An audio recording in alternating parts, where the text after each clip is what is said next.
Hello and welcome. तर आज आपण बघूया बेसिक प्रोपोर्शनॅलिटी थेरम, जो आपला पहिल्या कन्सेप्टवरच आधारित आहे, ratio of areas of two triangle. तो आपल्याला व्यवस्थित समजला असेल तर आपल्याला हा पार्ट सुद्धा समजायला सोपं जाणार आहे. तर बेसिक प्रोपोर्शनॅलिटी थेरम पहिल्यांदा काय आहे, तो काय सांगतो आपल्याला ते आपण पहिल्यांदा बघूया. सिंपल आहे. तर if a line parallel to a side of a triangle intersects the remaining sides in two distinct points. मराठीमध्ये आपण साध्या भाषेमध्ये समजून घ्यायचं म्हटलं तर एक त्रिकोण आहे आणि तो त्रिकोण आपल्याला इथे दाखवलेला आहे की ए बी सी हा त्रिकोण आहे. तर ह्या त्रिकोणामध्ये आपल्याला एक लाईन पॅरलल ड्रॉ केलेली आहे. एक लाईन पॅरलल ड्रॉ केलेली आहे. कोणाला? तर एका बाजूला. तर ही बाजू आहे बीसी, ही बाजू आहे बीसी. ती पॅरलल लाईन ड्रॉ केलेली आहे एका बाजूला. तर ती कुठल्या पण बाजूला असू शकते. इथे एक्झाम्पल म्हणून आपण बीसी बाजू घेतलेली आहे. तर पीक्यू ही जी लाईन आहे किंवा लाईन एल म्हटलं तरी सुद्धा चालेल. तर ही जी लाईन आहे ती पीक्यू मध्ये इंटरसेक्ट होते, त्यामुळे इथे दोन पॉइंट तयार झालेत आणि आपली पॅरलल ज्या बाजूला आहे ती बाजू आहे बीसी. तर हा सिनारिओ जर झाला म्हणजे इथून पुढे तुम्ही त्रिकोण बघितला आणि त्रिकोणामधल्या कुठल्या पण एका बाजूला एक लाईन पॅरलल गेलेली दिसली की आपण तिथं काय वापरू शकतो? बेसिक प्रोपोर्शनॅलिटी थेरम वापरू शकतो. इथे एक छोटीशी गोष्ट आहे की ती लाईन काय झाली पाहिजे? दुसऱ्या दोन बाजूतून गेली पाहिजे. दुसऱ्या दोन बाजू अशी नाही की इथून वरून जाते तर त्याचा उपयोग नाही. ती लाईन कुठून गेली पाहिजे? तर त्या त्रिकोणाच्या राहिलेल्या दोन बाजूंना छेदून गेली पाहिजे. ठीक आहे. तर हे जर आपल्याला घडत असेल तर इथं आपण काय वापरू शकतो? Basic proportionality theorem. तर हा झाला इफचा पार्ट. देनच्या पार्ट मध्ये आपल्याला काय सांगते? तर then the line divide the side in the same proportion. तर ती जी लाईन आहे ती काय करते? समान भागामध्ये डिवाइड करते. म्हणजे नेमकं काय करते तर ते आता आपण बघूया. तर जी पॅरलल लाईन जी आपण काढलेली आहे ही पॅरलल लाईन आहे. ही पॅरलल लाईन काय करते? AB ला ऍट पॉइंट P आणि AC ला ऍट पॉइंट Q डिवाइड करून चालले. त्याच्यामुळे काय झालं? त्याच्यामुळे AB चे दोन भाग झाले, AP आणि PB. तसेच AC चे पण दोन भाग झाले, AQ आणि QC. AP आणि PB, AQ आणि QC हे दोन भाग त्याचे झालेले आहेत आणि ह्या दोन भागामध्ये ते डिवाइड झालेला आहे. आता हा थेरम आपल्याला असं सांगतोय की हा जो भाग डिवाइड झालेला आहे तो सगळा प्रोपोर्शन मध्ये असणार आहे. म्हणजे कसा ते आपल्याला बघायचं आहे, ते आपल्याला लिहायला आलं पाहिजे. तो लिहायचा कसा असतो तो आपण बघूया. तर इथं पण आपण लक्षात घेऊया, जिथं आपल्याला कळालं की बीसी ला पॅरलल इथे एक लाईन केलेली आहे तर तो राहिलेला जो वर्टेक्स असतो तिथून लिहायला चालू करायचं सिम्पली.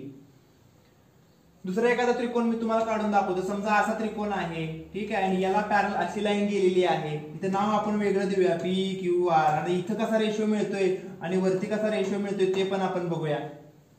काय म्हणालो आपण? तर जी लाईन आहे ही आपली लाईन पॅरलल आहे. ज्याला लाईन पॅरलल गेलेली आहे ती बाजू असते, राईट. ती बाजू सोडून जो राहिलेला वर्टेक्स असतो तिथून लिहायला चालू करायचा आहे. आणि इथं कुठली लाईन? ही AB लाईन पॅरलल आहे. कोणाला पॅरलल गेलेली आहे? QR ला पॅरलल गेलेले आहे, बरोबर आहे की नाही? मग राहिलेला वर्टेक्स कुठला इथं? P आहे. म्हणजे इथं कुठून लिहायला चालू करणार आहे? P पासून लिहायला चालू. इथं कशापासून लिहायला चालू करणार आहे? A पासून करणार आहे, बरोबर आहे. आता इथं पुढं लिहिताना किती सोपं आहे बघा. पॅटर्न मध्ये लिहायचं. म्हणजे कसं? AP जर तुम्ही पहिल्यांदा लिहिलं तर अपॉन त्याच्या खालचा सेगमेंट लिहिला PB इज इक्वल टू, तिकडं पण तसंच झालं पाहिजे, उलट नाही झालं पाहिजे. AP अपॉन PB लिहिलं तर तिकडं कसं लिहिणार? AQ upon QC. अशा पद्धतीने सेगमेंट तयार होतं. किती सोपं आहे लिहायला. जर समजा इथं तुम्हाला लिहायचं असेल तर काय होईल? P पासून लिहायला चालू करणार, PA अपॉन AQ काय होईल? Is equal to PB upon BR. तर हा असणार आहे बेसिक प्रोपोर्शनॅलिटी थेरम. हा असणार आहे बेसिक प्रोपोर्शनॅलिटी थेरम. इतका सोपा आहे. रेशो मिळतो असतो आपल्याला. रेशो फक्त लिहायला आला पाहिजे व्यवस्थित. जिथं बाजू पॅरलल होते ती व्यवस्थित बघितली, राहिलेले जो व्हर्टेक्स असतो तिथून लिहायचं व्यवस्थित पॅटर्न मध्ये. व्यवस्थित पॅटर्न मध्ये आपण रेशो लिहिला की आपल्याला इथं बेसिक प्रोपोर्शनॅलिटी थेरमचा काय मिळतोय? रेशो मिळतोय. तर हा आपल्याला थेरम सांगतोय. थेरम आपल्याला हे सांगतोय, पुन्हा एकदा काळजीपूर्वक बघायचं आहे. तर जर एका त्रिकोणामध्ये एका बाजूला एक लाईन पॅरलल जात असेल तर आपल्याला ती लाईन ज्या बाजूंना डिवाइड करते त्यांना सेम प्रोपोर्शन मध्ये डिवाइड करत असते. तर तो प्रोपोर्शन आपल्याला लिहिता आला पाहिजे, तो रेशो आपल्याला लिहिता आला पाहिजे. तर तो रेशो आपण लिहिल्यानंतर आपल्याला पुढे जायचं आहे आणि आपल्याला कसं ते रेशो तो येतोय, तो रेशो का मिळतोय आपल्याला ते बघायचं आहे. कसा मिळतो? प्रूफ बघायचा आहे. तर त्या प्रूफ साठी महत्वाचा सगळ्यात पहिली भाग आहे तो म्हणजे कन्स्ट्रक्शन लक्षात ठेवणे. विदाउट कन्स्ट्रक्शन तुम्ही हे प्रूफ लिहू शकणार नाही आणि विदाउट कन्स्ट्रक्शन तुम्हाला कुठून चालू करायचं हे कळणार नाही. त्यामुळे कन्स्ट्रक्शन हे आपल्याला कंपल्सरी आपल्या डोक्यामध्ये फिट पाहिजे. बेसिक प्रोपोनंट थिअरम घ्यायचा आहे. कन्स्ट्रक्शन काय आहे हे आपल्याला माहितीच पाहिजे. इझी असतं, सोपं असतं. कन्स्ट्रक्शन काही नाही बघा. ड्रॉ सेगमेंट पीसी आहे, या डॉटेड लाईनने दाखवलेला जो असतो तो कन्स्ट्रक्शनचा भाग असतो. तर पीसी जोडायचा आहे, तसंच बीक्यू सुद्धा आपल्याला कनेक्ट करायचं आहे. आता ते कनेक्ट का केलं ते आपल्याला पुढे कळतंय प्रूफ मध्ये लिहिताना. प्रूफ मध्ये आपल्याला कळतं का कनेक्ट केलं असेल. प्रूफ आपण लिहूया, आपल्याला समजून जायचं. प्रूफ लिहिताना पहिली स्टेप आहे कशी आहे बघा. त्रिकोण आपल्याला निवडायचे आहेत. मी आता कुठले दोन त्रिकोण निवडतोय लक्षात घ्यायचं आहे. ए पी क्यू बघा, in triangle A P Q and triangle लक्षात घ्या पी क्यू बी. कुठला ट्रायंगल निवडलेला आहे? Triangle P Q B. आता ह्या दोन त्रिकोणामध्ये मला सांगा की त्यांचा ratio of areas of two ट्रायंगलचा जो आपल्याला गोष्ट आपण शिकलो तो काय होईल. म्हणजे पहिला त्रिकोण कुठला, समजा ए पी क्यू घेतला, area of triangle P Q B शी मला काढायचा आहे ratio of areas of two triangle. काय होईल, कशामुळे होईल हे आपल्याला इथं बघायचं आहे काळजीपूर्वक. ते दोन जे त्रिकोण आहेत ते परत एकदा आपण मी अंडरलाईन करतो. त्या दोन त्रिकोणांना हायलाइट करूया. मग कळते का बघा. ए पी क्यू हा एक त्रिकोण आहे, आणखीन एक त्रिकोण आहे हा. आता याच्यामध्ये काय सेम आहे, पहिल्यांदा काय चेक करायचं म्हणालो आपण. पहिल्यांदा काय चेक करायची, हाईट चेक करायची. हाईट चेक करण्यासाठी काय करावं लागतं आपल्याला. कॉमन व्हर्टेक्स आहे का बघा, आहे का कॉमन व्हर्टेक्स? कॉमन व्हर्टेक्स आहे की नाही?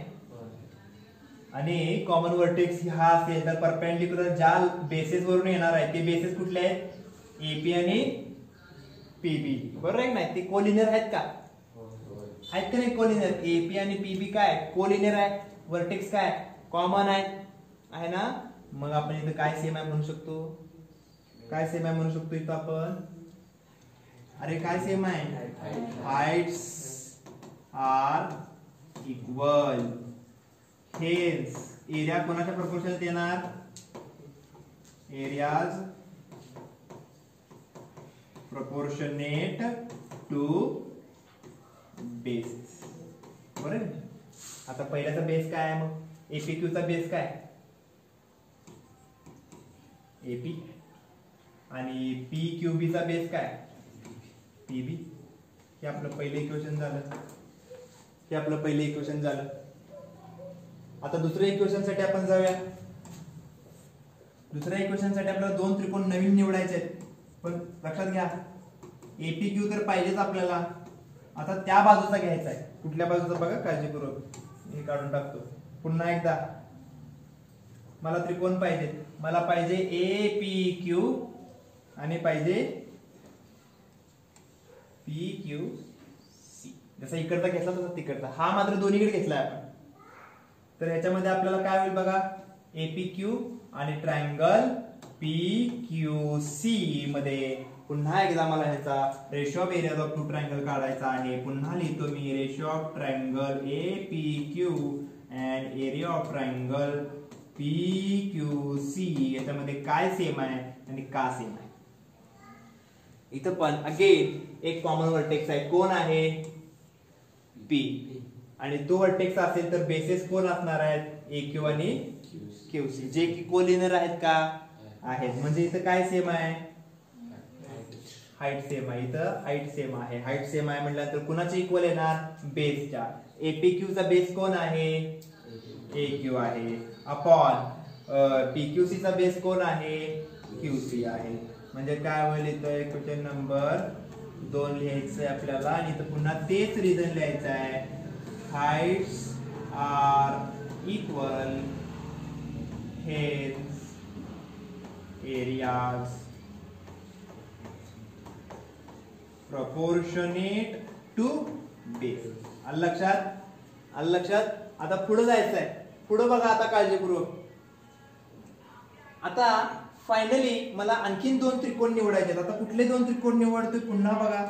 इन ट्रायंगल पहिल्यांदा त्रिकोण निवडूया आपण. ह्या दोघांचा हा खालचा त्रिकोण बरं का. कुठला त्रिकोण आहे तो, in triangle P Q B and triangle PQC ह्या दोन त्रिकोणांना आता आपण निवडणार आहे. कुठले दोन त्रिकोण? तर हा त्रिकोण, हे आत एक इथे एक आहे, आणखीन एक त्रिकोण आपण त्याच्यामध्ये दाखवूया. तर दुसरा कुठला त्रिकोण?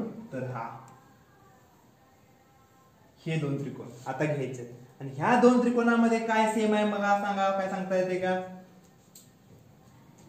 काय सेम आहे? जरा आपण काळजीपूर्वक बघितलं तर PQ as a common base म्हणून जर काम केलं, आणखीन PQ ला पॅरलल कोण आहे हो? आहे की नाही? काय पॅरलल आहे?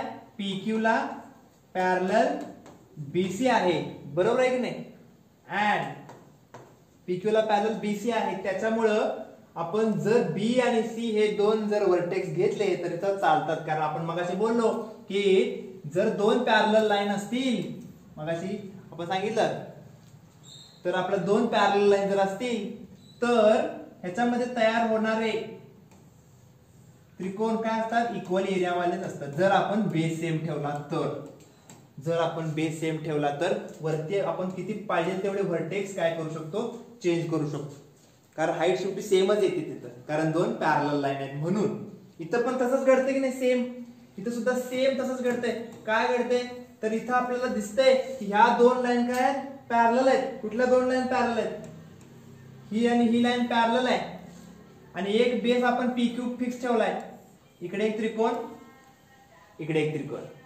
हे दोन त्रिकोण काय असणार आहेत?